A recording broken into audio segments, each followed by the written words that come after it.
Sosok Purwanto, korban kecelakaan maut di Sukoharjo, baru pertama kali mudik setelah 4 tahun. Purwanto, 50, salah satu korban meninggal dalam kecelakaan maut yang melibatkan mobil Daihatsu Sigra dan Kabatara Kresna, baru pertama kali mudik setelah 4 tahun.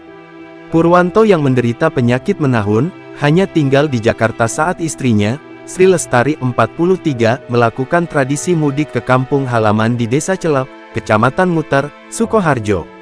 Kecelakaan tragis itu terjadi pada Rabu, tanggal 26 Maret tahun 2025 pagi di perlintasan sebidang kereta api di Kelurahan Gayam, Sukoharjo, Jawa Tengah, tepatnya di depan terminal Sukoharjo.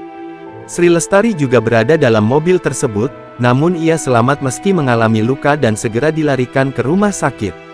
Sudah 4 tahun Purwanto tidak mudik.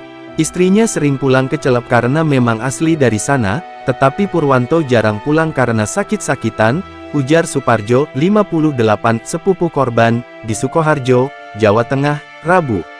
Sri Lestari merantau ke Jakarta dan bekerja sebagai tukang pijat, sedangkan Purwanto tidak bekerja karena sakit tahunan. Rencananya, Purwanto baru kali ini pulang mudik bersama keluarga menggunakan mobil Agus, yang juga turut meninggal dalam kejadian tersebut.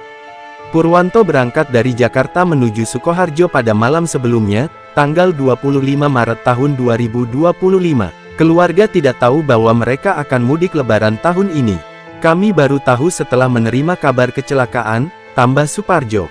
Keluarga baru mendapat kabar kecelakaan tersebut sekitar pukul 9 waktu Indonesia Barat dan diminta untuk segera ke rumah sakit.